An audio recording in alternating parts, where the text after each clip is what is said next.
Tonight, we embark on a journey to the very edge of understanding. We travel into the deepest, quietest corners of the cosmos to witness the birth of the most mysterious objects in existence. We are going to explore the creation of black holes, monsters of gravity, gateways to nowhere, engines of time. But to understand the dark, we must first understand the light. To understand the end of everything, we must witness the beginning. If you enjoy these journeys into the deep universe, remember to follow Dreaming Through Knowledge. Your support helps us chart the unknown, one story at a time. Tonight, let your mind drift away from the earth. Leave the city lights, the noise, and the gravity that holds you to your bed. Imagine floating upward, past the moon, past the planets, out into the velvet silence of interstellar space. Here, between the stars, it is cold, it is dark, but it is not empty. We find ourselves in a vast, floating landscape of dust and gas. This is a nebula, a stellar nursery. It is a cloud so immense that it takes light years to cross it, a structure that dwarfs our entire solar system millions of times over. Imagine mountains of smoke, towering pillars of hydrogen and helium glowing faintly in the starlight of distant suns. They are beautiful, silent, and still. These clouds are the raw material of the universe. They are the clay from which stars are sculpted. For millions of years, this gas drifts aimlessly. It is a peaceful, slumbering giant. The atoms here are spread so thin that a cup of this space would contain fewer atoms than the purest vacuum created in a laboratory on Earth. It is a ghost of a cloud, barely there, yet massive in its totality. The temperature here is just a few degrees above absolute zero. It is a stillness so profound that it feels eternal. The atoms of hydrogen float in the void, untouched, moving with a lazy drift. There is no sound, for the medium is too thin to carry it. There is only the slow, cosmic breathing of the galaxy spinning round us. It is a place of waiting. But there is a force here, hidden in the dark, a force that is patient, relentless, and infinite. Gravity. Gravity is the sculptor of the cosmos. It is the invisible hand that shapes the dust. It pulls every atom toward every other atom. It is the desire of matter to be together. Usually, the gas in the nebula is too warm, and the atoms are moving too fast for gravity to take hold. They bounce off one another, resisting the pull. The cloud remains stable, balanced between the outward pressure of heat and the inward pull of gravity. But then, something disturbs the sleep. Perhaps a nearby star explodes, sending a shock wave rippling through the dark like a tsunami across a calm ocean. Or perhaps the cloud drifts through one of the spiral arms of the galaxy, compressing it like a traffic jam. Whatever the cause, the delicate balance is broken. A ripple passes through the smoke. The atoms are pushed closer together. Deep inside the cloud, a pocket of gas becomes slightly denser than its surroundings. It is a seed, a knot in the wood. Suddenly, gravity has a foothold. The denser region pulls on the surrounding gas with a little more strength. It whispers to the atoms nearby, drawing them in. More atoms rush in. The knot grows heavier. Its pull grows stronger.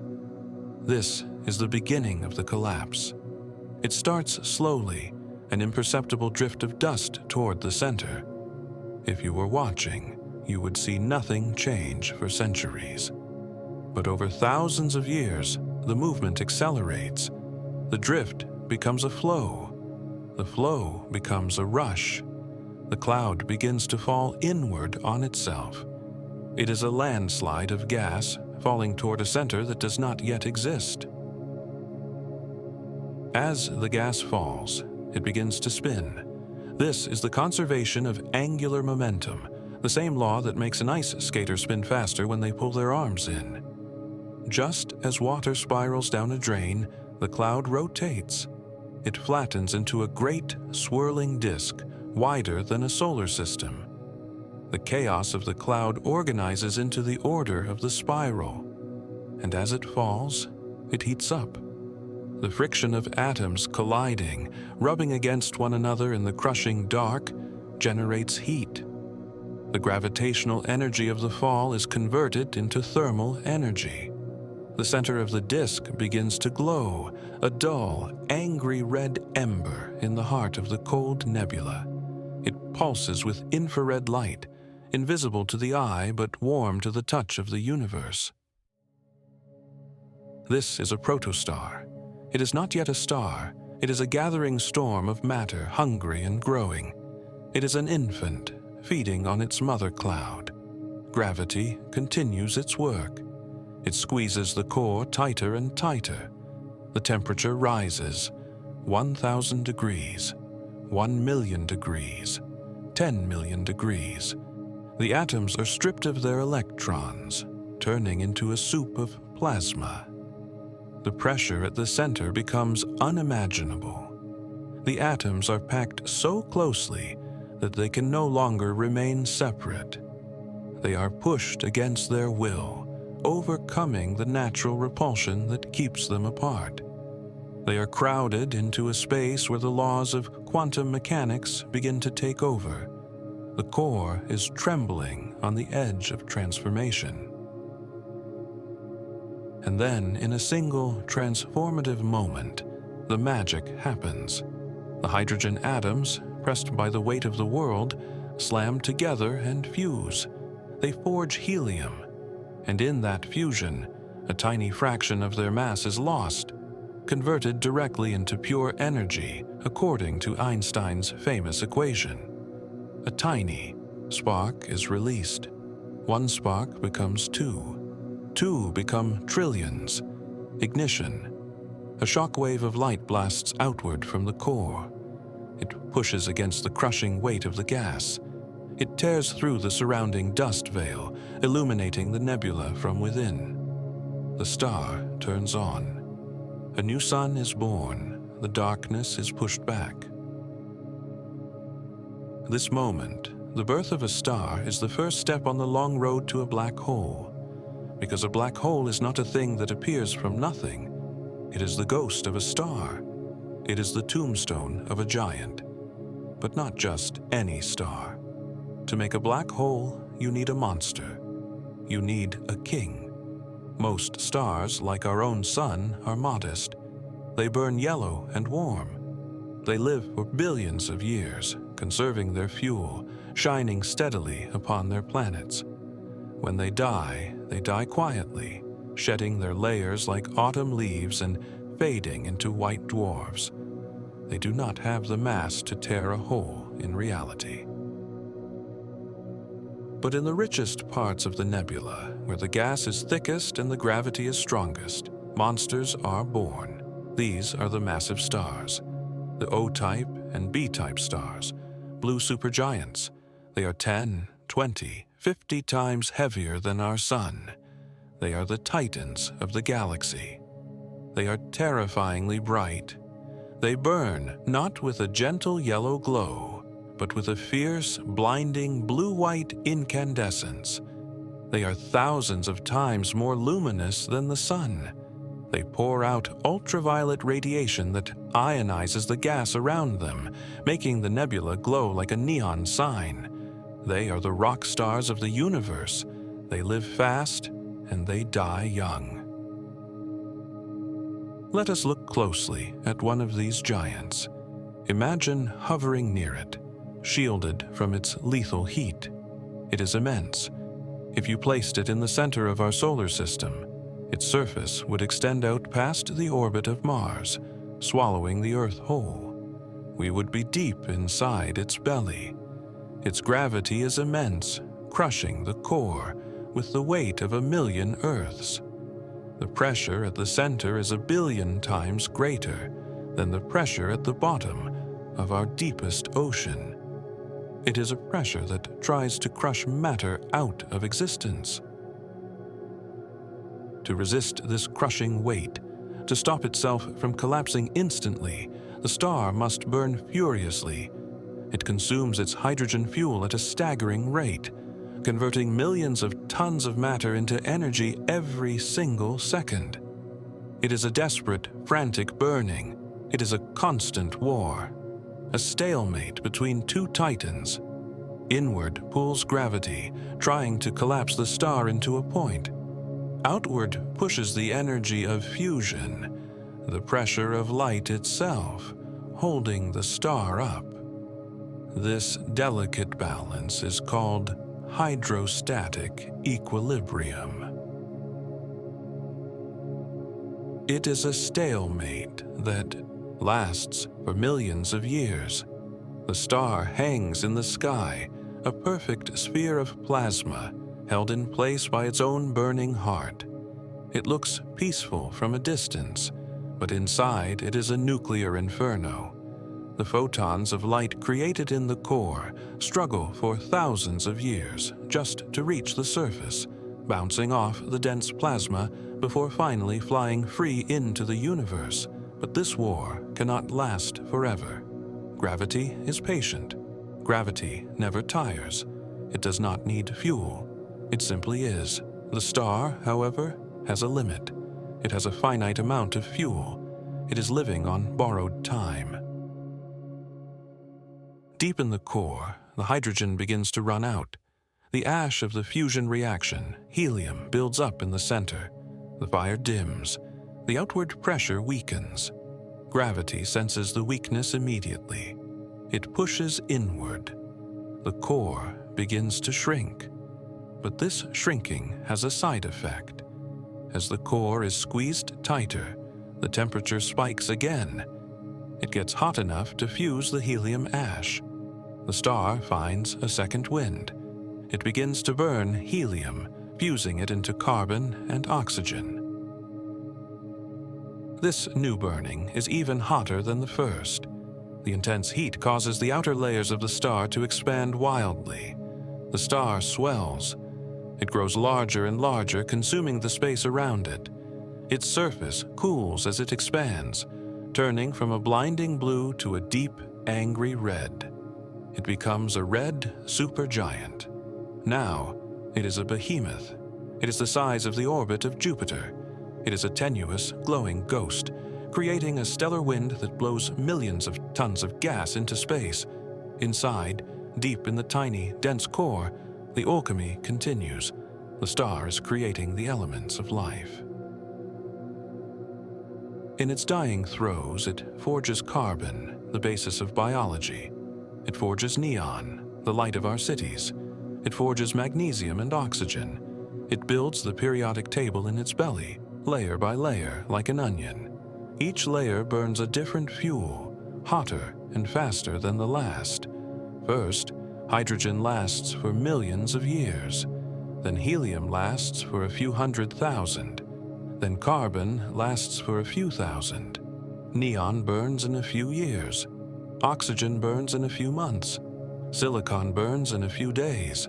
The star is racing toward a cliff. Finally, the star tries to fuse silicon. It pushes the atoms together with the last of its strength to create iron. And here, the story takes a fatal turn. Iron is the poison pill. Iron is the ash of the stellar furnace. Up until now, fusing atoms released energy. It created the outward push that held the star up. But iron is different. Iron has the most stable nucleus in the universe. To fuse iron does not release energy. It consumes energy. It steals heat. The moment iron is formed in the core, the star makes a fatal mistake. It tries to burn it, but instead of getting a burst of energy, the core suddenly cools. The energy drain is catastrophic. The outward pressure that has supported the star for millions of years vanishes in an instant. The engine stops. The light goes out. The war is over. Gravity has won. The stalemate is broken. The core, an iron sphere the size of the Earth, incredibly dense and hot, looks up at the millions of trillions of tons of star hanging above it and realizes it has nothing left to hold them back. The silence in the core is profound. The fusion roar ceases. For a fraction of a second, the star hangs there, suspended by its own inertia, unaware that it is already dead. The outer layers are still shining, still floating, but the foundation has been removed. Then the collapse begins. It does not fall like a stone. It falls like light. In a fraction of a second, faster than you can blink, faster than a nerve impulse travels from your finger to your brain, the core collapses. An object the size of the Earth collapses into a ball the size of a city. The electrons are crushed into the protons, turning them into neutrons. The density skyrockets to numbers that have no names. The speed of the infall reaches 70,000 kilometers per second, 25% the speed of light. This collapse is the trigger for the most violent event in the universe since the Big Bang. But before the explosion, there is the implosion. The outer layers of the star, the vast envelope of hydrogen and helium that extended for millions of kilometers, suddenly find themselves in freefall. They rush inward, chasing the core, falling at supersonic speeds. They are crashing down onto the center of the star with the weight of a galaxy. The density becomes infinite. The temperature becomes infinite. The fabric of space begins to tear under the stress. We are standing on the precipice of the event. The star is trembling. The core has collapsed. The fuse is lit. The vast machinery of the star is about to tear itself apart in a cataclysm of light and power. But for this specific star, something unusual is about to happen. The core is too heavy. The neutrons cannot hold the weight. To understand what comes next, to understand how this fiery death leads to the birth of darkness, we must look at the physics of the explosion itself. We must see how matter is squeezed so tightly that it punches a hole in the fabric of space-time. We must witness the transition from the loudest noise in the universe to the deepest silence. In the next chapter, we will witness the supernova. We will watch the giant star detonate, illuminating the galaxy and leaving behind a seed of pure gravity. We will see how the light dies and how the shadow is born. We will stand at the moment where physics ends and the unknown begins. For now, imagine that blue giant one last time, hanging in the silence of the nebula. A king on his throne, surrounded by his court of gas and dust, unaware that his reign is ending. Burning bright, burning fast, destined for a darkness deeper than night. Drift in the glow of that ancient light before the shadows fall. The collapse of the core is absolute. It is a catastrophe of physics. In less than a second, a time frame too short for the human mind to process, an iron sphere the size of the Earth is crushed into a ball of neutrons, no wider than a city. The speed of this implosion reaches 70,000 kilometers per second. It is a free fall of matter into the center of existence, a landslide of atomic proportions. The outer layers of the star, the vast, glowing envelope of hydrogen and helium that extended for millions of kilometers into space, suddenly find themselves with nothing to stand on. The foundation has vanished. They rush inward, chasing the core, falling at supersonic speeds. They are like a ceiling collapsing when the pillars are removed, crashing down with the weight of 1 billion worlds. But the core can only shrink so far. Nature has a final line of defense. When the neutrons are packed so tightly that they are touching, shoulder to shoulder in a subatomic crowd, a new force emerges, the strong nuclear force. It acts like an impenetrable wall. It is the force that binds the universe together, and now it becomes a shield. The collapsing core hits this wall and stops dead. This sudden stop is the most violent braking maneuver in the universe. The core, having collapsed at 1/4 of the speed of light, becomes rigid in an instant. It effectively becomes a solid surface, harder than diamond, hotter than 1 billion suns. The energy of that motion has to go somewhere. It cannot be destroyed. So it turns around. It turns into a shock wave. It bounces back. The infalling outer layers of the star crash onto the rigid core and rebound with titanic force. Imagine an ocean crashing against a cliff, but the ocean is made of plasma, and the cliff is made of neutrons. A wave of kinetic energy blasts outward. It tears through the infalling gas, reversing its direction, turning the implosion into an explosion. This is the supernova. It is the death scream of the star. From the outside, for a few hours, nothing seems to have changed. The surface of the blue giant star remains calm, floating in the silence of the nebula, unaware that its heart has just stopped beating. The shock wave is still traveling through the deep interior, fighting its way to the surface, chewing through millions of miles of dense gas. But there is a signal that travels faster than the shock wave. Neutrinos. These are ghostly subatomic particles, produced in the trillions by the crushing of the core. They interact with almost nothing. They fly straight through the dense matter of the star as if it were glass. They fly through the nebulas, through planets, through us. They flood out into the galaxy, the first messengers of the death. If you were standing near the star, the flood of invisible neutrinos would be so intense it would be lethal. But to the universe, they are a silent whisper before the scream. They carry away 99% of the energy of the collapse, leaving the shock wave to finish the job. Then the shock wave reaches the surface.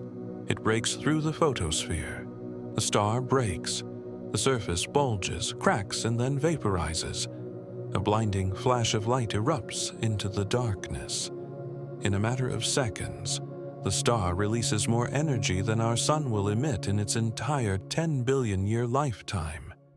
It creates a flashbulb effect that illuminates the dust of the surrounding nebula, painting the dark clouds in hues of violet and shock blue. For a few weeks, this single dying star can outshine the entire galaxy of 100 billion stars combined. It becomes a beacon visible across the universe. If it happened in our own galaxy, it might be visible during the day, a second sun hanging in the blue sky, casting shadows that are too sharp, too bright. But this violence is also an act of creation. Inside the expanding fireball between the shock wave and the cooling gas, a frantic alchemy is taking place. The heat and pressure are so intense that atoms are fused together not in orderly steps, but in chaotic collisions. This is nucleosynthesis on a grand scale. This is where the heavy elements are born. The star, having spent its life making carbon and oxygen, now forces neutrons into nuclei to create the rare treasures of the cosmos. Gold, platinum, uranium, the silver in a ring, the mercury in a thermometer, the iodine in your blood. All of them were forged in this single, fleeting moment of destruction. The supernova is the universe's blast furnace. It is the only place hot enough to build the upper half of the periodic table. Every gold atom on Earth was once inside a star that exploded. We are wearing the debris of a cosmic catastrophe. The explosion scatters these new elements deep into space. They mix with the surrounding nebula, enriching it, seeding it with the ingredients for future planets and future life. The death of the giant makes the life of the dwarf possible. We are made of this dust. We are the afterlife of stars. As the light fades over the coming months and the fireball expands into a wispy, colorful nebula, a remnant that will expand for thousands of years, we must look back at the center. The smoke has cleared. The noise has stopped. What remains?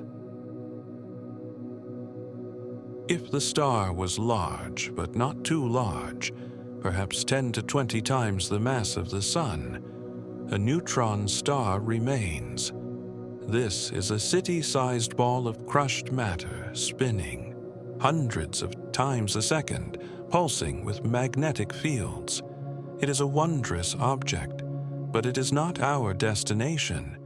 We are interested in the true giants, the stars that began their lives with 30, 40, or 50 times the mass of the Sun. For these titans, the neutron core is not strong enough. The gravity is too great. The wall of the nuclear force crumbles. The shock wave that exploded the outer layers pushed back against the core, adding pressure to the center.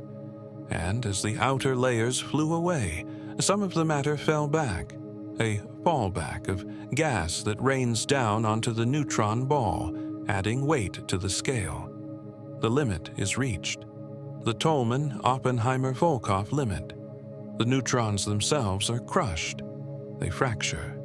There is nothing left in the laws of physics to stop the collapse.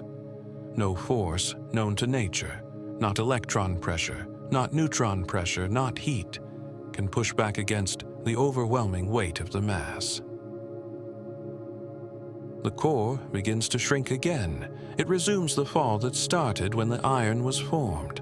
It gets smaller and smaller. It shrinks past the size of a city, past the size of a mountain, past the size of a house. The density climbs toward infinity. The gravity at the surface of this shrinking object becomes so intense that space itself begins to warp. It does not just pull on matter, it pulls on the geometry of the universe. It curves inward, wrapping around the mass like a heavy blanket on a bed. Light rays trying to pass near it are bent, looping around the back of the object. Light rays trying to escape from it are pulled back, climbing uphill against a slope that keeps getting steeper. The light turns red as it fights the gravity, losing energy, gasping for breath. Finally, the object shrinks past a critical mathematical boundary. This is the Schwarzschild radius. It is the point of no return. It is determined solely by the amount of mass crushed into the point. For a mass equivalent to the Earth, this radius would be the size of a marble. For our dying star, it is a sphere about 30 kilometers across. At this precise moment, the escape velocity, the speed you would need to break free from the gravity, exceeds the speed of light. Since the speed of light is the cosmic speed limit, the absolute maximum velocity in the universe, this means that nothing can escape. Not matter, not radio waves, not light. The door slams shut. The region of space cuts itself off from the rest of the universe. The communication line is severed. A black hole is born. From the outside, we see darkness. A perfect, spherical shadow appears in the heart of the explosion, remnant. It is a hole in reality. It is not a solid object like a planet. It is a region where space falls inward faster than light can swim outward. It is a waterfall of space. This boundary, this surface of shadow, is called the event horizon. It is the edge of the waterfall. Below it, there is no future that leads away. All paths, all timelines, all destinies lead down. To cross the horizon is to leave the observable universe forever. Inside the horizon, the mass continues to collapse. It does not stop at the surface, because there is no surface. It falls until it occupies zero volume. It becomes a singularity, a point of infinite density and infinite gravity. Here, our understanding of physics breaks down completely. The math yields infinity, which is nature's way of saying, you do not understand this yet. Space and time as we know them cease to exist. Time becomes space, and space becomes time. The singularity is a question mark at the center of the dark. But let us stay outside the horizon for now. Let us float in the safe distance and observe this newborn monster. It is small, tiny, compared to the star that birthed it, yet it holds the mass of 10 suns. It is a heavy nothingness. It is invisible, yet it has a presence. You can feel its gravity tugging at you, a heavy, silent hand. The space around it acts like a lens, bending the light of the stars behind it into strange, circular halos. It creates an Einstein ring, a mirage of gravity that warps the background sky. The black hole wears the galaxy like a distorted cloak. The black hole is quiet now. It has consumed its parent star's core. The rest of the star has been blown away in the supernova, drifting off to become a nebula. The black hole sits alone in the cooling debris, a predator waiting in its den. It is stable. It is waiting. But black holes are rarely solitary. The universe likes pairs. Most massive stars are born in binary systems, two giants dancing around each other, born from the same cloud. Imagine that our black hole has a companion, a blue supergiant that survived the explosion. Perhaps it was far enough away to weather the blast. It is still burning, still shining, but now it is orbiting a ghost. Gravity binds them. The black hole orbits the living star, and the star orbits the black hole. They circle a common center of gravity in a deadly, beautiful waltz. One made of light, the other made of shadow. Over time, the living star expands as it ages, just as its brother did. Its outer layers of gas puff out, becoming loose and tenuous. They wander too close to the gravitational well of the black hole. The gravity of the dark object begins to strip the star. The black hole begins to feed. It strips gas from the surface of its companion. A stream of hot plasma flows from the star to the hole, like water pouring from a pitcher. But the gas does not fall straight in. In space, everything spins. Because the system is rotating, the gas misses the hole slightly. It swings around, caught in orbit. It forms a flat, spinning ring of matter around the event horizon. This is the accretion disk. It is the waiting room for the singularity. This disk is one of the most violent places in the universe. The gas is swirling at a significant fraction of the speed of light.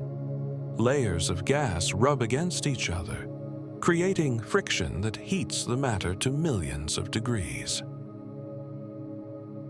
The disk glows. It shines not with visible light, but with high-energy X-rays. The invisible black hole has surrounded itself with a ring of fire. It has become a lighthouse of death. It has painted itself into the sky. We can see these X-ray beacons from Earth across thousands of light years.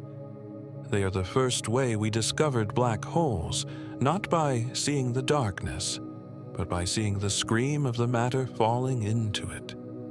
We saw the meal, not the eater. As the gas spirals inward, losing energy, it inches closer to the edge. It crosses the innermost stable circular orbit. This is the last safe place to stand. Beyond this line, gravity is too strong for orbit. There is no centrifugal force that can save you. The gas plunges. It fades from view as it crosses the horizon, its light stretched into invisibility by the gravity. It adds its mass to the black hole. The hole grows. With every atom it swallows, the horizon expands slightly. This feeding process can last for millions of years. The black hole consumes its companion slowly, growing from 10 solar masses to 20 to 50. It is an insatiable eater. The companion star is slowly unspooled, turned from a sphere into a disk, and then into nothingness. But sometimes, the feeding is too fast. The black hole cannot swallow the matter as quickly as it arrives. The accretion disk becomes choked with plasma. The magnetic fields, twisted by the spin of the black hole, become like coiled springs. They snap. They launch jets of particles from the poles of the black hole. These jets blast outward at nearly the speed of light, piercing the interstellar medium for thousands of light years. They are cosmic blowtorches, powered by the spin of the singularity. So the black hole is not just a hole, it is an engine. It converts matter into energy with an efficiency that makes nuclear fusion look feeble. It is the ultimate power source of the cosmos. As we watch this spectacle, the glowing disk, the jets, the slow devouring of the companion star, we realize that this is only the beginning of the black hole's life. The story has chapters we can barely conceive. The companion star will eventually die. It, too, might explode and become a black hole or a neutron star. Then, we will have two remnants dancing in the dark, two holes in reality, spiraling toward one another. This sets the stage for an even greater event, a collision that will shake the very fabric of space and time, sending gravitational waves rippling out to the edge of the universe. But there are other black holes, monsters so large they defy imagination. They do not live in the quiet fields of binary stars. They live in the crowded, chaotic downtowns of the galaxies. These are the supermassive black holes. They are millions, even billions of times the mass of the Sun. They are the anchors of the spiral arms. How do they form? Do they start as stars and eat for billions of years? Or are they born from the direct collapse of massive primordial clouds at the dawn of time? In the next chapter, we will travel to the center of the galaxy. We will meet Sagittarius Aes, the sleeping dragon at the heart of the Milky Way. We will see how these giants shape the destiny of entire galaxies, holding them together with their gravity and sculpting them with their jets. We will see that without the dark heart, the galaxy might not exist at all. For now, let your mind rest on the image of the event horizon, a perfect sphere of silence, a boundary where time stops, a shadow that proves the light. Float in the presence of the ultimate mystery and drift into the quiet. We have witnessed the death of a star. We have seen the birth of a stellar mass black hole, a dark jewel born from the ashes of a giant sun. But now, we must look deeper. We must look beyond the individual stars into the heart of the galaxy itself. We are going to visit a monster. We travel 26,000 light-years from Earth, moving inward along the spiral arms of the Milky Way. We pass through the calm suburbs of the galaxy, where stars like our Sun live quiet lives. As we move closer to the center, the neighborhood changes. The stars become crowded. In our part of the galaxy, the nearest star is 4 light-years away. Here, near the core, stars are packed together like commuters on a busy train. If you lived on a planet here, the night sky would be blindingly bright, filled with 1,000,000 suns, casting shadows in every direction. The gas is thicker, the radiation is intense.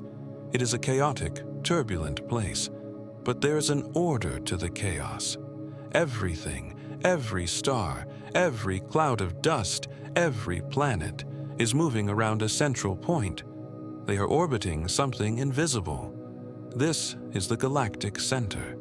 And residing here in the constellation of Sagittarius is a radio source known as Sagittarius A. It is not a star. It is a supermassive black hole. If the black hole we met in the last chapter was a city, this one is a solar system. It contains the mass of 4 million suns, 4 million stars crushed into a single point of infinite density. It is the anchor of our galaxy. For decades, astronomers suspected something was there.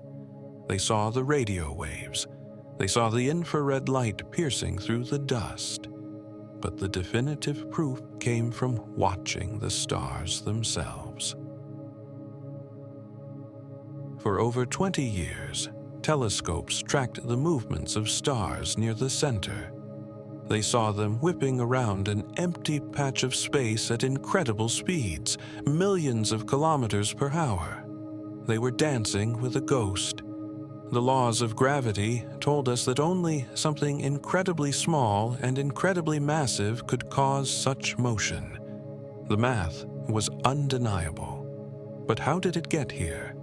How does nature build a black hole this big? A stellar black hole forms from the collapse of a single star, but there is no star large enough to create Sagittarius A. Even the largest stars are only 100 times the mass of the Sun. This thing is 4 million times heavier. The origin of supermassive black holes is one of the greatest mysteries in modern astrophysics. There are 2 main theories, 2 paths through the dark. The first is the path of gluttony. It suggests that these giants started small, perhaps billions of years ago. When the galaxy was young, a cluster of massive stars formed in the dense core. They lived, died, and exploded, creating a swarm of stellar black holes. Over eons, these black holes merged. They collided and swallowed one another, growing larger with each meal. They fed on the gas and dust that swirled around them. They grew fat on the chaos of the early universe. It is a story of slow, relentless accumulation. But there is a problem with this theory. It takes time to eat. Black holes have a speed limit on feeding, the Eddington limit. If they eat too fast, the radiation from the hot gas pushes the food away. When we look deep into the past, at the very edge of the observable universe, we see quasars, supermassive black holes that existed when the universe was less than 1 billion years old. They are too big, too early. They shouldn't exist yet. This leads to the second theory, direct collapse. This is a story of a different kind of birth. Imagine the universe just after the Big Bang. It is filled with pristine gas, hydrogen, and helium. There are no stars yet. In some places, these clouds of gas are colossal, millions of times the mass of the Sun. Usually, when a cloud collapses, it fragments into many small stars. But perhaps under specific conditions, if the gas is kept hot by radiation from nearby galaxies, It does not fragment. It collapses as a single unit. A cloud weighing 1,000,000 suns falls inward. It bypasses the star phase entirely. It never ignites fusion. It simply crushes itself under its own weight, imploding directly into a massive black hole.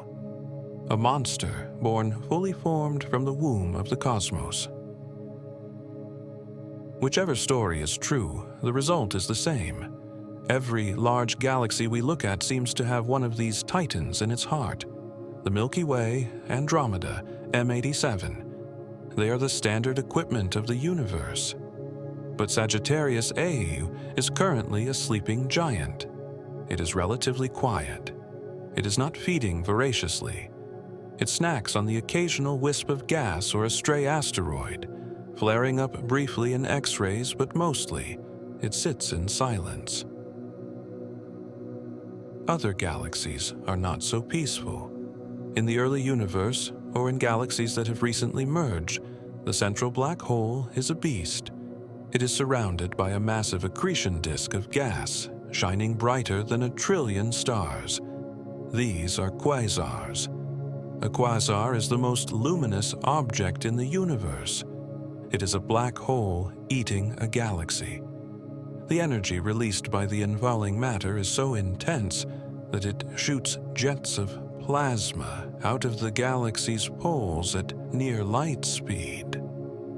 These jets can travel for millions of light years, punching holes in the intergalactic medium, time.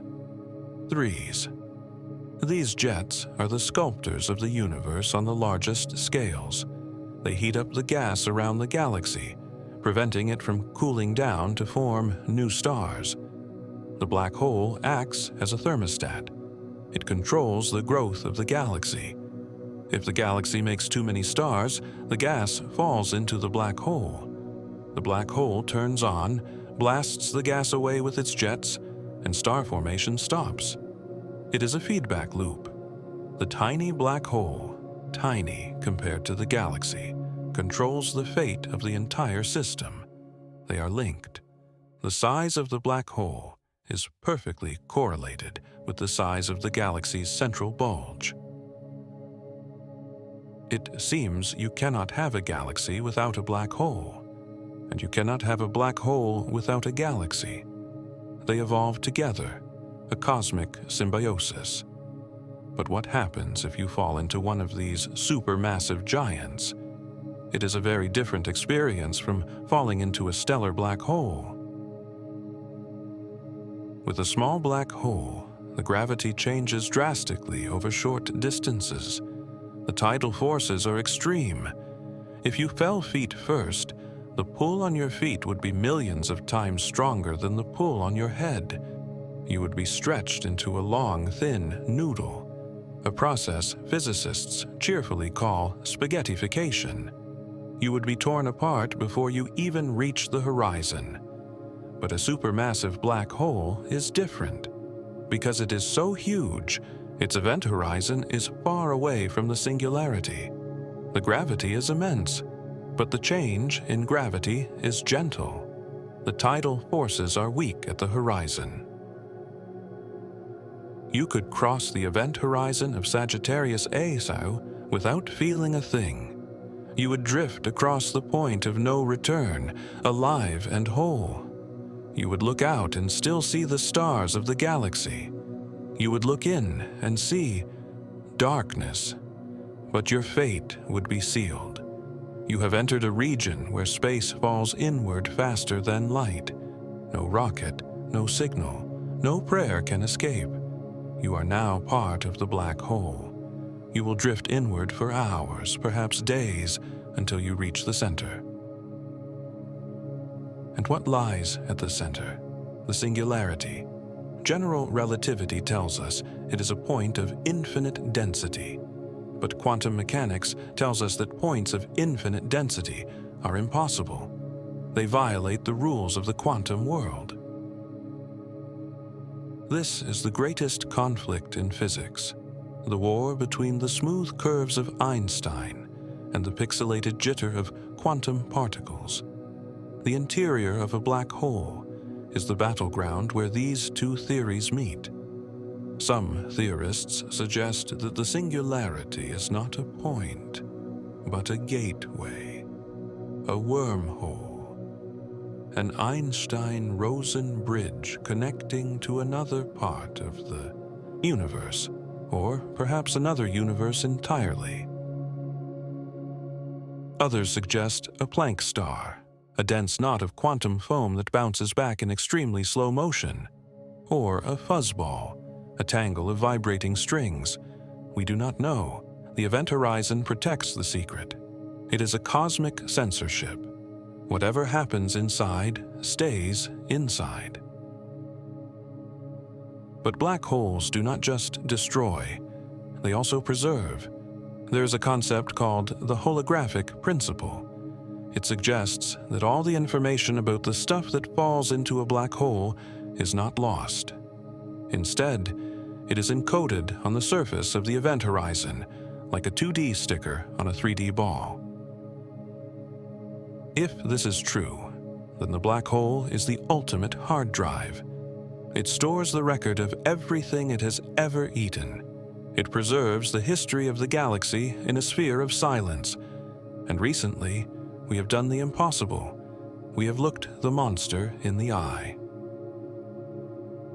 In 2019, the Event Horizon Telescope, a network of radio dishes spanning the entire Earth, captured an image of the supermassive black hole in the galaxy M87, and later, an image of our own Sagittarius A.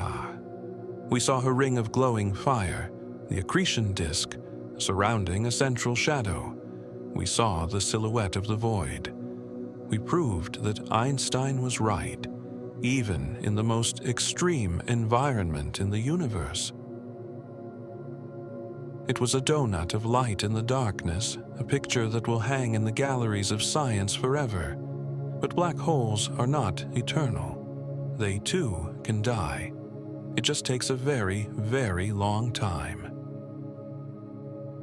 Stephen Hawking showed us that black holes are not truly black. They glow with a faint radiation, Hawking radiation. They slowly leak energy into space. Over trillions of years, particle by particle, they evaporate. They shrink. As they get smaller, they get hotter and faster. Until, in the distant future of the universe, long after the stars have burned out, the last black holes will explode. But that is an eternity away. For now, they are the rulers of the dark. In the next chapter, we will leave the center of the galaxy and look at the most exotic and theoretical aspects of these objects. We will ask, can we use them? We will explore the concept of the Penrose process, extracting energy from a spinning black hole. We will look at time dilation near the horizon, how a black hole could be a time machine to the future. And we will explore the possibility that our entire universe is living inside a black hole. For now, float in the orbit of Sagittarius A. Watch the stars whip around the invisible point. Feel the power of the anchor that holds our galaxy together. A silent, sleeping giant in the dark.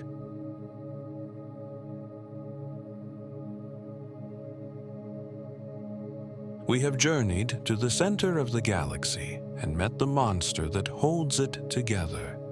We have seen the raw power of gravity to crush matter into oblivion. But black holes are not merely destroyers. They are the most sophisticated objects in the universe. They are machines made of space and time.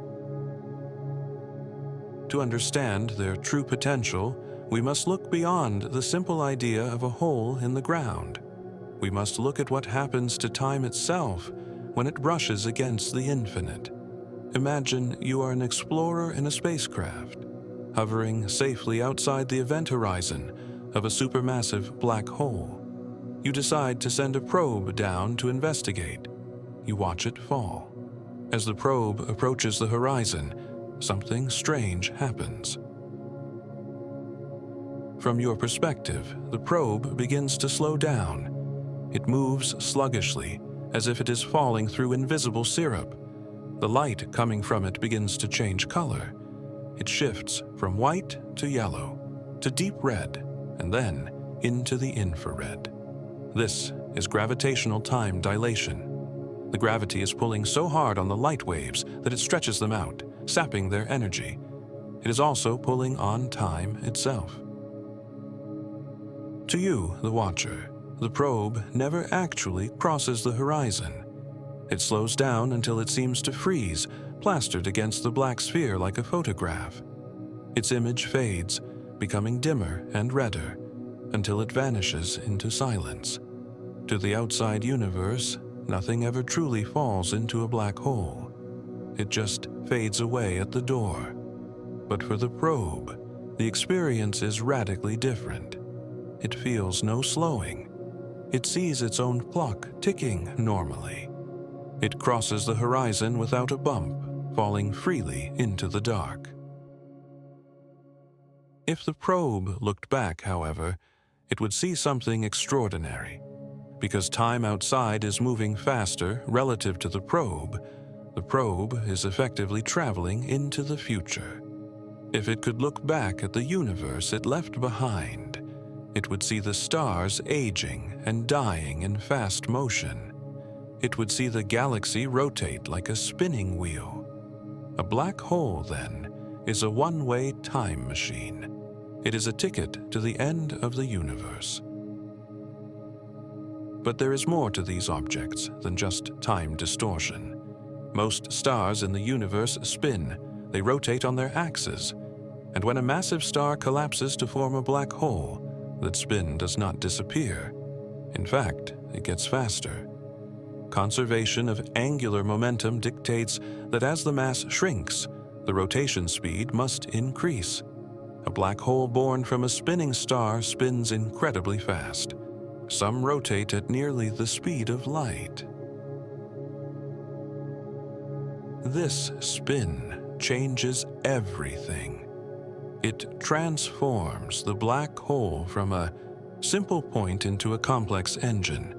A spinning black hole drags the fabric of space along with it. Imagine a ball spinning in a bowl of thick honey. As the ball turns, the honey turns with it. Space acts like the honey. This phenomenon is called frame dragging. Around a spinning black hole, space itself is twisted into a vortex. If you were to hover near it, you would find it impossible to stand still. Even if you fired your rockets to hold your position, the space you occupy would be moving. You would be dragged around the black hole, riding the carousel of geometry. This region of twisting space is called the ergosphere.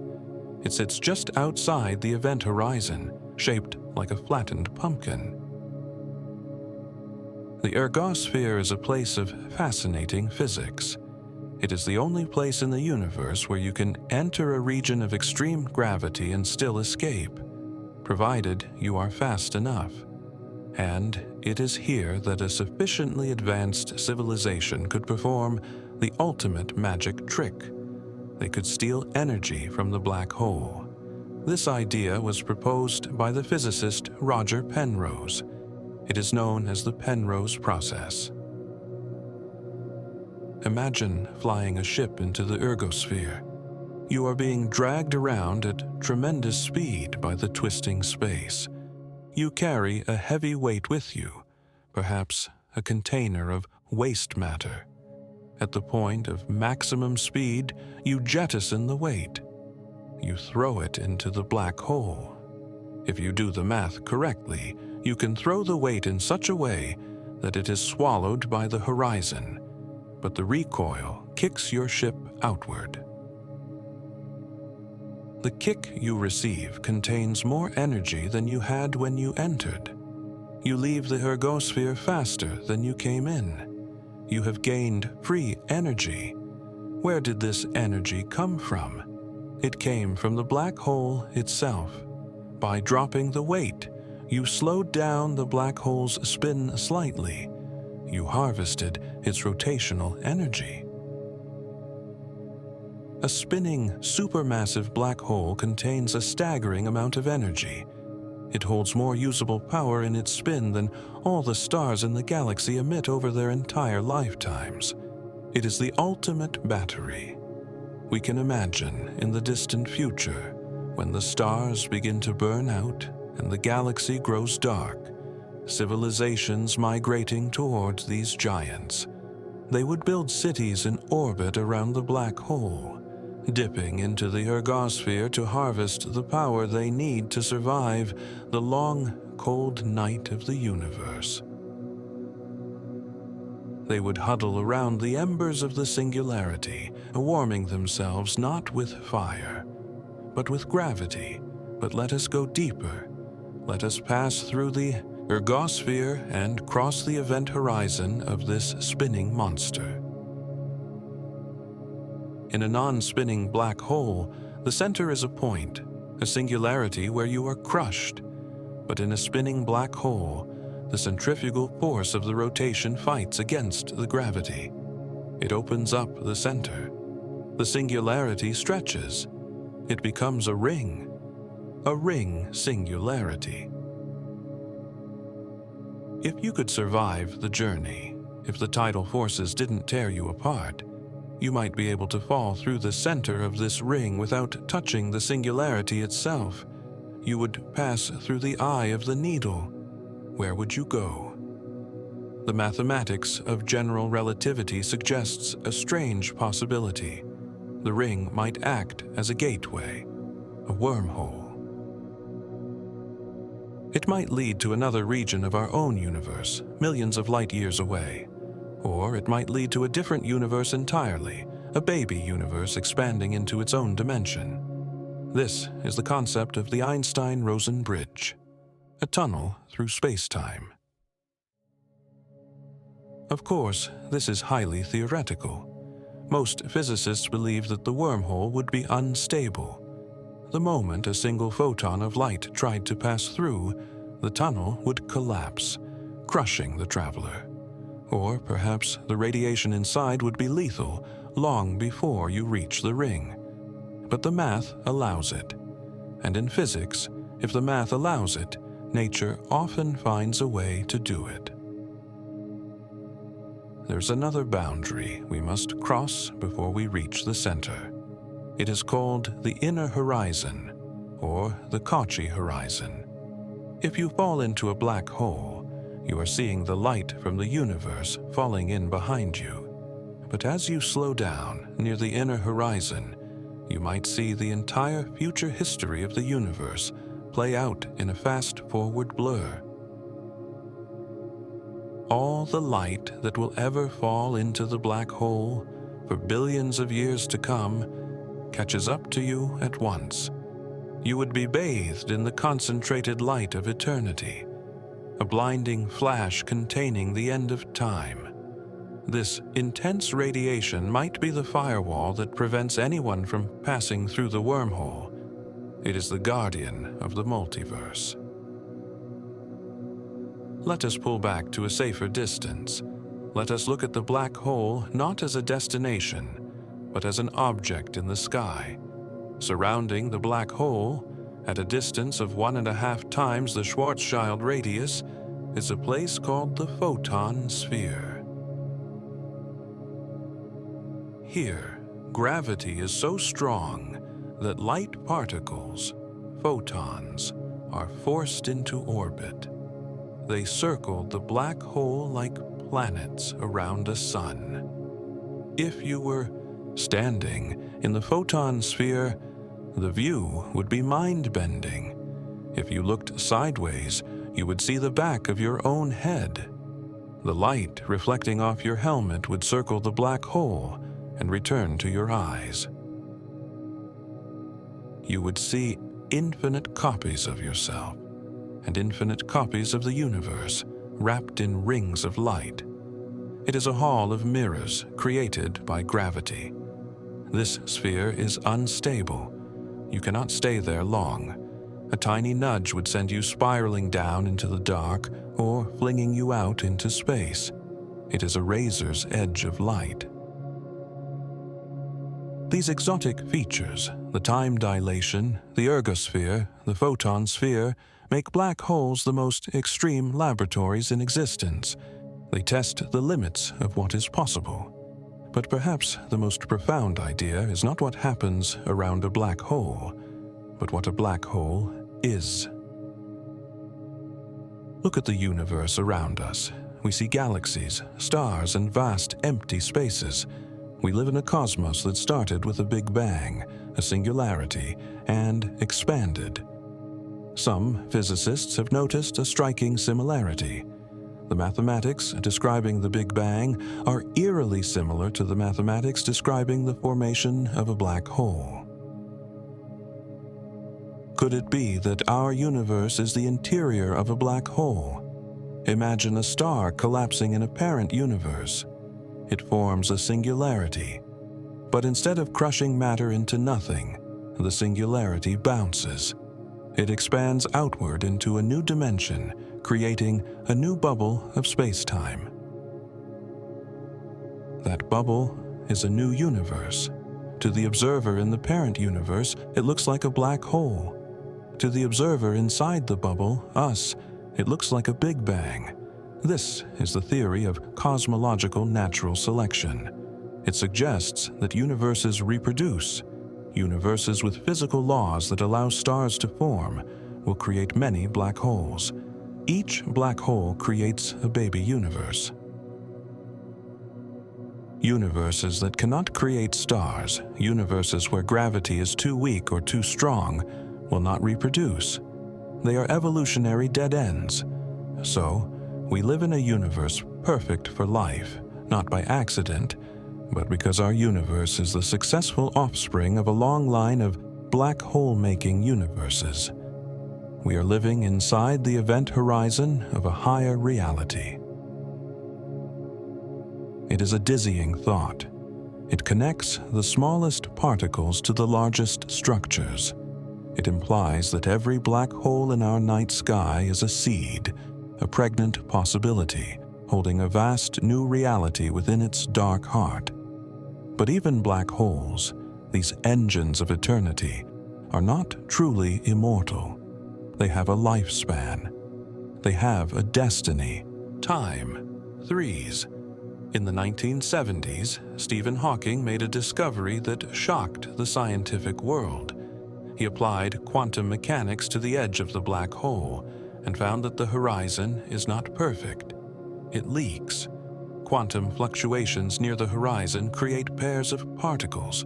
One falls in, the other escapes. The one that escapes carries energy away. This is Hawking radiation. It means that black holes glow. They have a temperature, and because they are losing energy, they are shrinking. It is an incredibly slow process. For a black hole the size of the Sun, it would take longer than the current age of the universe to lose even a fraction of its mass.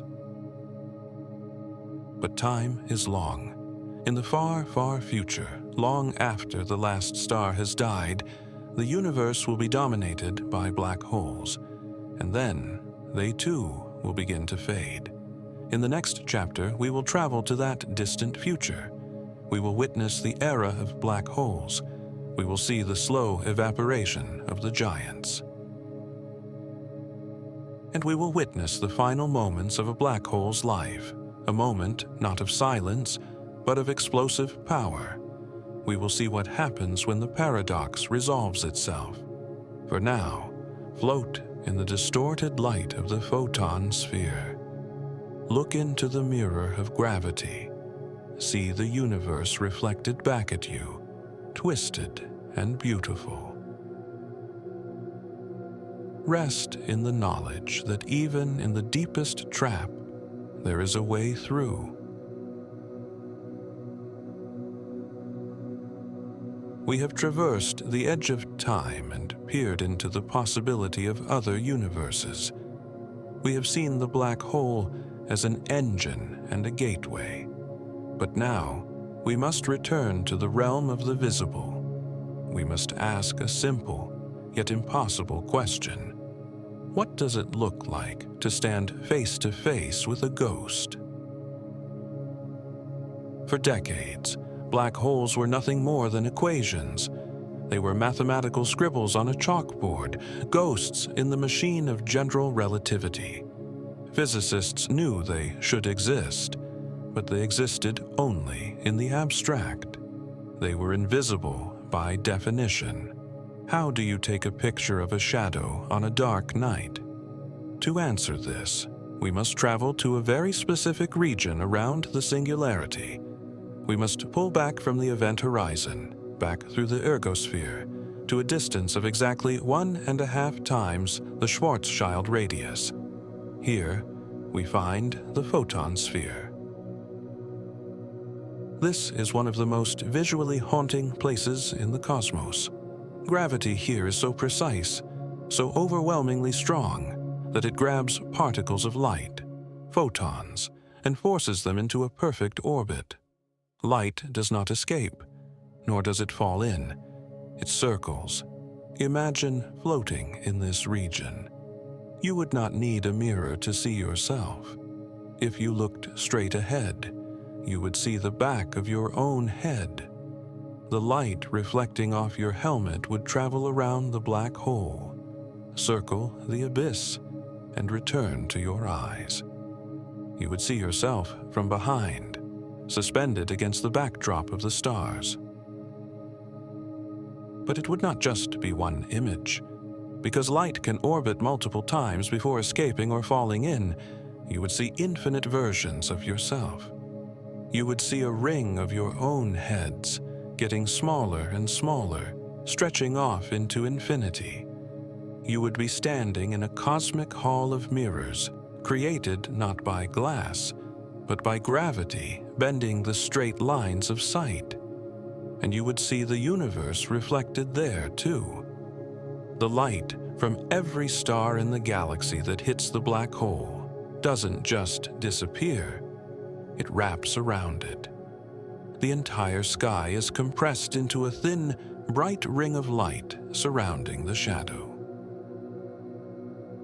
If you looked towards the black hole, you wouldn't see total darkness.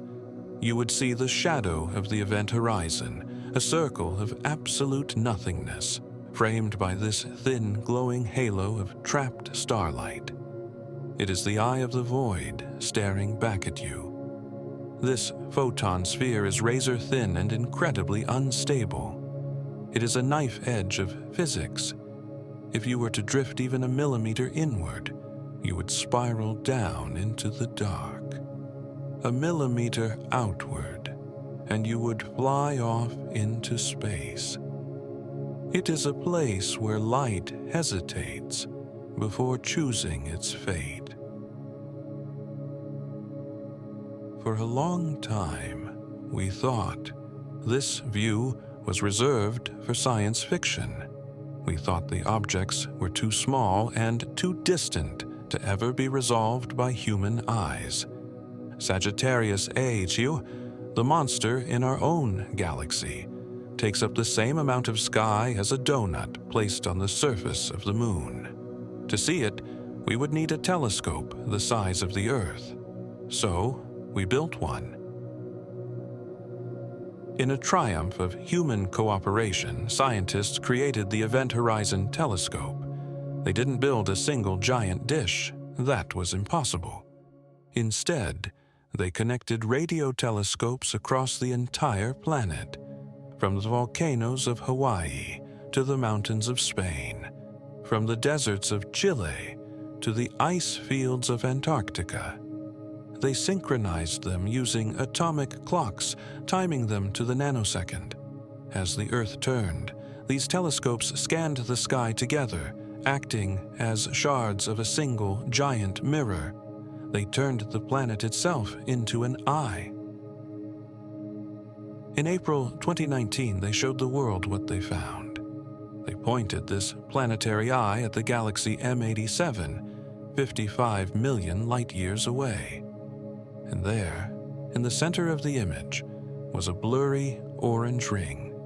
It was the glowing gas of the accretion disk circling the drain, and in the middle was the dark silhouette of the black hole. We had taken a portrait of the invisible. We had proven that the monsters were real. But as we stare at that image, and as we ponder the physics of the photon sphere, a deeper, more troubling problem arises. It is a problem that keeps physicists awake at night. It is a conflict between the two great pillars of science, quantum mechanics and general relativity. It is called the information paradox. The universe runs on rules. One of the most fundamental rules of quantum mechanics is that information is never lost. What do we mean by information? We don't mean a book or a hard drive. We mean the quantum state of particles, the spin, the charge, the position. If you burn a book, the information is not strictly destroyed. If you could capture every photon of light, every particle of ash, and every molecule of smoke, you could, in theory, reconstruct the book. The universe keeps a ledger. The past is always retrievable from the present if you have enough computing power. But black holes seem to break this rule. Imagine you throw a book into a black hole. It crosses the event horizon. It is gone. Then, as we will explore later, the black hole evaporates over trillions of years through Hawking radiation. It shrinks and eventually disappears in a final pop. Here is the problem. The Hawking radiation that comes out is random. It contains no record of what fell in. It is featureless heat. So, when the black hole dies, where is the book? Where is the information about the atoms that made it? If the black hole disappears completely and the radiation is random, then the information is erased from the universe. The ledger is destroyed. The past is deleted. This is a catastrophe for physics. If information can be lost, then our ability to understand the past or predict the future breaks down. History itself becomes unstable. For 40 years, Stephen Hawking and other giants of physics argued over this. Some said the information was destroyed. Others said it was hidden in a baby universe. But slowly, a new and stranger idea emerged. A solution that changes our perception of reality itself. It is called the holographic principle. Imagine a soda can. The can is a 3D object holding a volume of liquid, but you can describe everything inside the can, the bubbles, the sugar, the fluid, by writing it on the label. The surface area of the can is enough to describe the volume inside. Physicists began to wonder, what if a black hole works the same way? What if, when the book falls in, its information isn't lost in the center? What if the information gets plastered onto the event horizon? Imagine the event horizon not as a hole, but as a shell, a membrane. When an object hits it, its three-dimensional reality is scrambled and stored as two-dimensional data on the surface. Like a sticker on a ball. The book falls in, but its code stays on the surface. Then, when the black hole emits radiation, it picks up that code. The radiation leaves the black hole carrying the imprint of the data back into the universe. The book is burned, yes, but the smoke contains the text. Information is saved. This solution saved quantum mechanics, but it came with a dizzying implication. If a black hole, the most extreme object in the universe, can be described entirely by the information on its 2D surface, then maybe the entire universe works this way. Look around you, the room you are in, the walls, the distance to the stars. It all feels solid. It feels like 3D space. We move through depth, but the holographic principle suggests that this might be an illusion. It suggests that the entire three-dimensional universe, including us, might be a projection of two-dimensional information stored on a distant boundary. Just as a hologram is a flat piece of plastic that looks like a 3D apple when you shine a light on it, our reality might be a projection of data stored on the edge of the cosmos. We might be living inside a hologram. Gravity, space, and time might not be fundamental. They might be emergent, appearing only because of the interactions of this 2D data, just as heat emerges from the motion of atoms. It is a thought that makes the solid ground feel less steady. It implies that black holes are not just monsters. They are the Rosetta Stones of reality.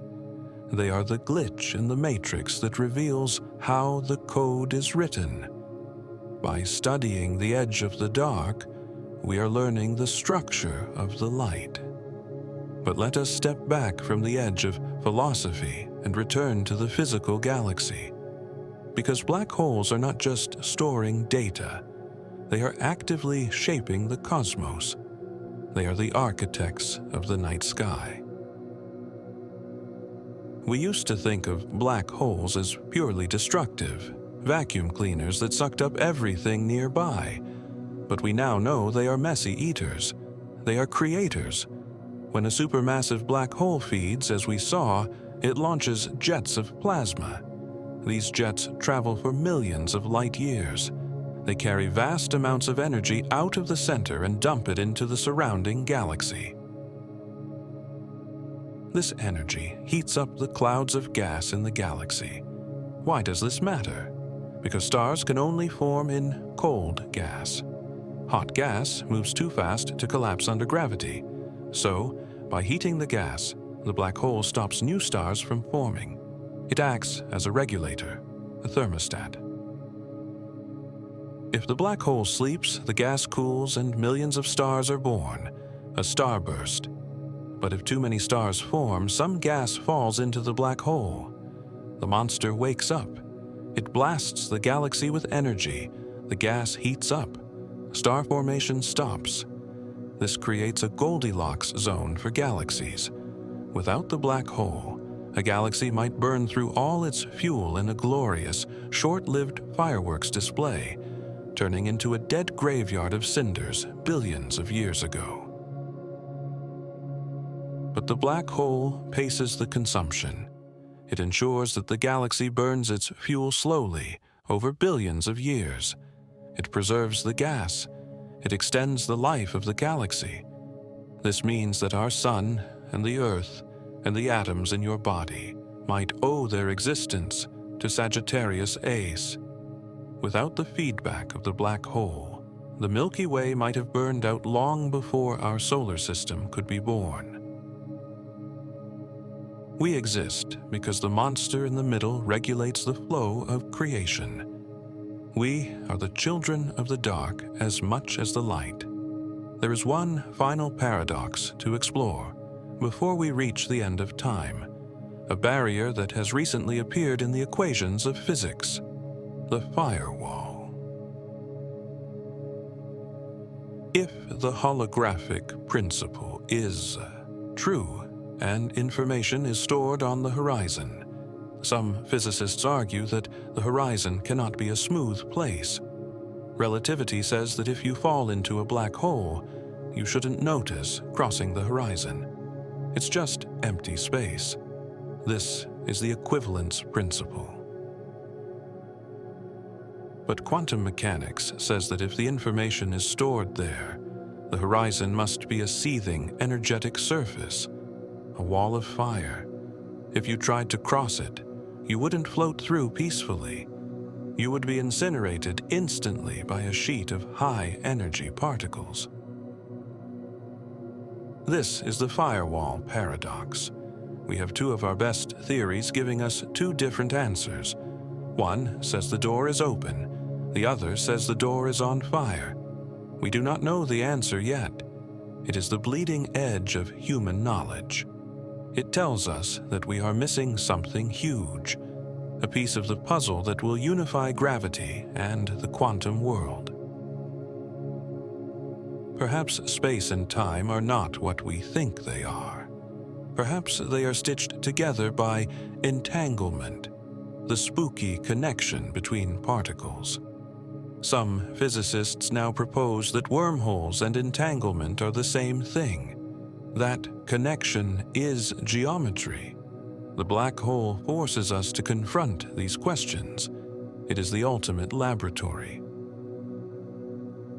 As we drift away from the photon sphere, leaving the Hall of Mirrors behind, we look back at the black hole one last time. It sits there, silent, hoarding its secrets. It holds the history of the galaxy on its skin. It holds the potential of baby universes in its heart. It seems eternal, indestructible, a permanent scar on the face of the universe. But as we learned, nothing is truly forever. Not even this. In the next and final chapter, we will travel forward in time, way forward, past the death of the sun, past the fading of the galaxies. We will enter the black hole era, a time when the universe is dark and black holes are the only things left, and we will witness their slow, agonizing death. We will see the Hawking radiation steal their mass, drop by drop until the giants are no more. We will witness the final pop of the last black hole, the true end of the universe's story. For now, rest in the mystery. We are living in a holographic projection, breathing processed stardust, orbiting a supermassive ghost, and it is beautiful. We have traveled from the birth of the first stars to the edge of the event horizon. We have peered into the paradoxes of information and the holographic nature of reality. But now, we must take the longest journey of all. We must unmoor ourselves from the present. We must travel forward, following the arrow of time until it runs out of path. The story of black holes does not end with their formation, nor does it end with their growth. To understand their final destiny, we must watch the universe grow old. We must witness the twilight of creation. Let us accelerate time. Let the clock spin faster. Millions of years pass in seconds.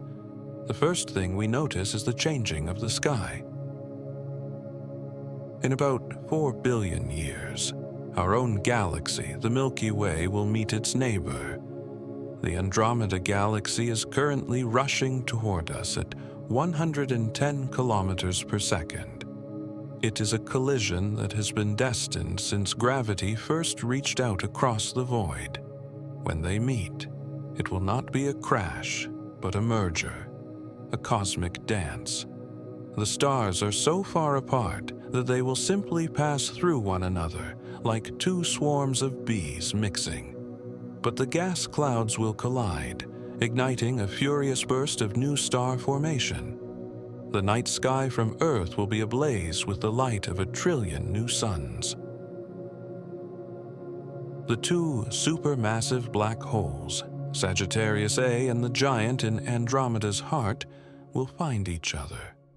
They will spiral inward, sinking toward the center of the new combined galaxy. They will merge, shaking the fabric of space-time with gravitational waves so powerful they will ripple to the edge of the cosmos. But even this spectacle is just a brief firework in the long night. Let us move further. Billions of years turn into trillions. The era of starlight is ending. The massive blue giants died long ago.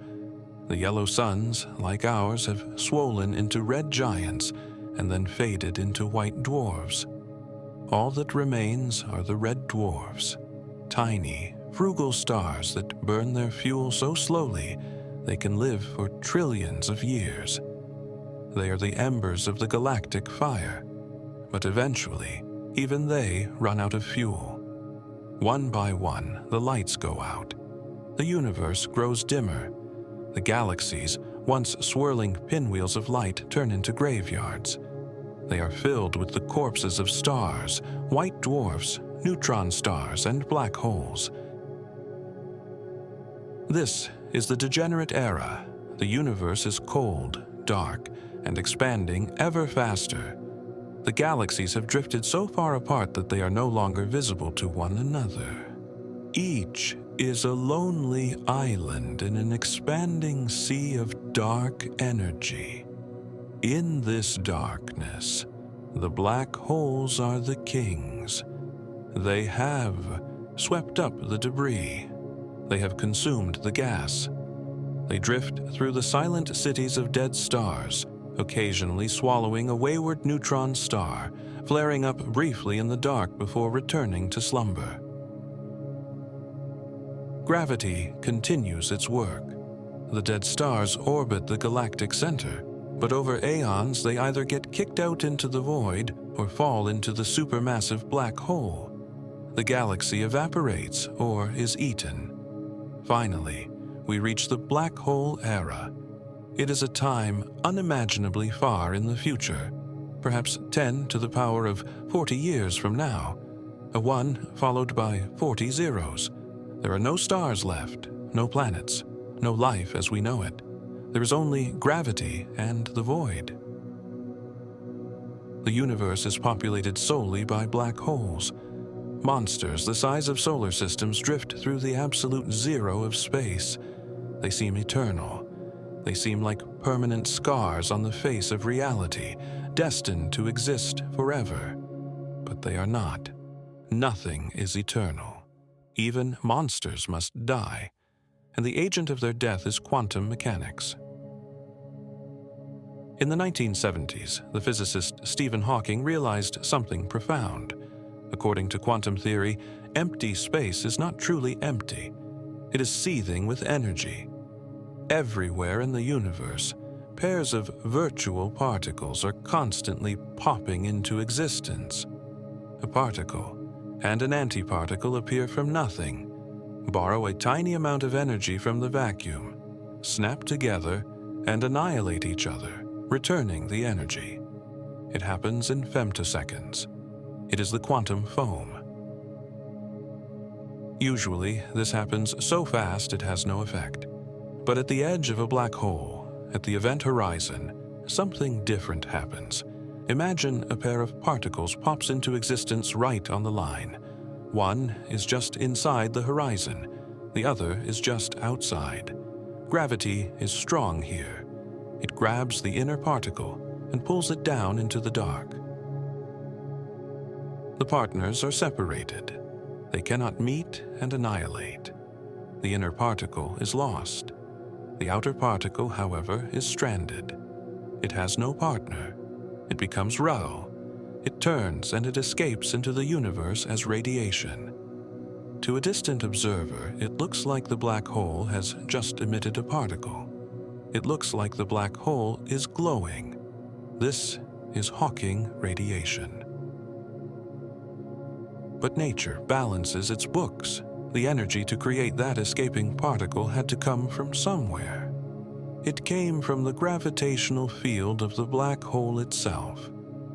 When the negative energy partner falls in, it effectively subtracts mass from the black hole. For every photon that glows outward, the black hole loses a tiny fraction of its weight. The black hole is evaporating. It is bleeding energy into the cold universe. This process is agonizingly slow. For a black hole the mass of our sun, the temperature of this glow is 1/10,000,000th of a degree above absolute zero. It is colder than space itself. Because it is colder than the background radiation of the universe, it actually absorbs more energy than it emits.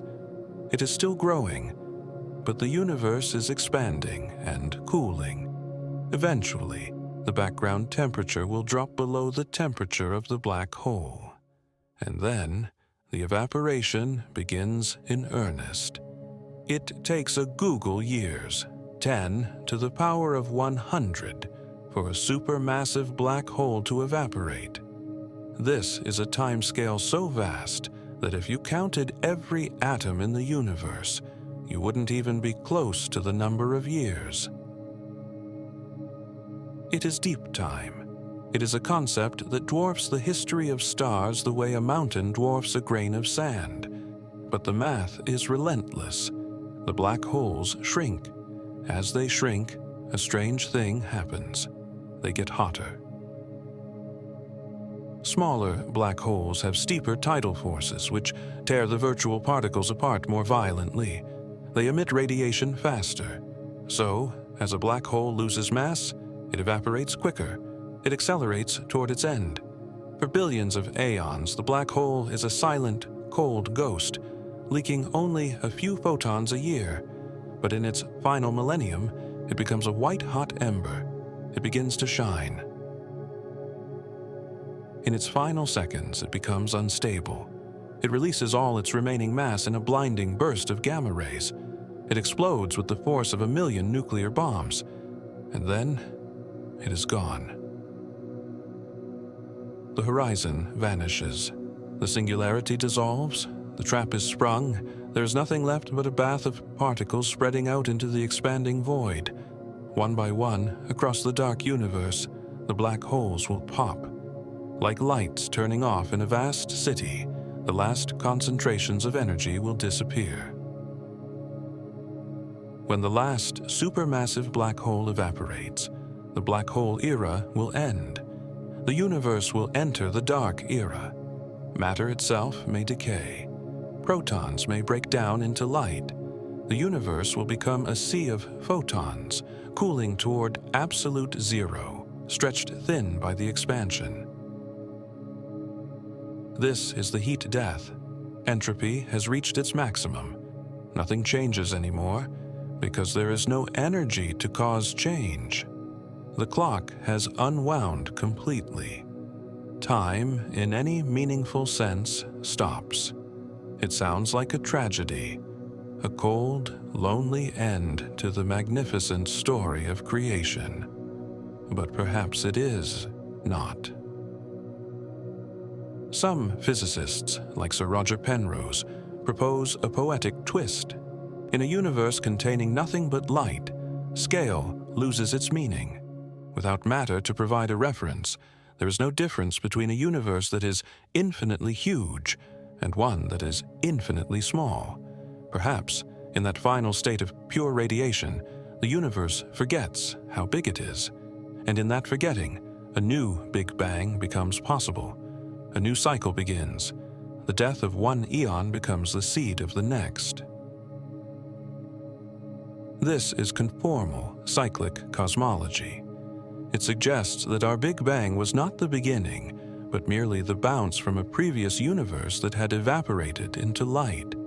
And our heat death will be the Big Bang for the next.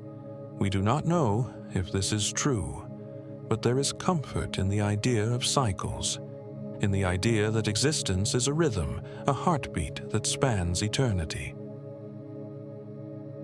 But let us return to the present, to the stelliferous era, the era of stars. We are living in the golden age of the universe. We are living in the brief, beautiful window where the universe is lit by stars, where planets can be warm, and where life can open its eyes to wonder. We are the lucky ones. We are the witnesses. We are made of the ash of dead stars, organized by the energy of a living star, standing on a rock that is protected by gravity. We are the universe observing itself. When you look up at the night sky, do not feel small. Feel privileged. You are seeing the universe at its most vibrant. You are seeing the light before the long dark. The black holes are out there, waiting. They are the sculptors of galaxies and the keepers of time. They are the engines of destruction and the vaults of memory. They are the most perfect objects in existence. They remind us that everything is transient. Stars die, galaxies merge, even holes in space-time evaporate.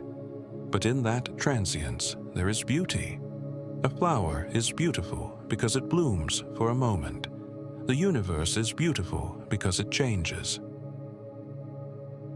So, as you drift toward sleep tonight, think of the great cycles turning slowly in the dark. Think of the nebula breathing. Think of the star burning. Think of the black hole waiting.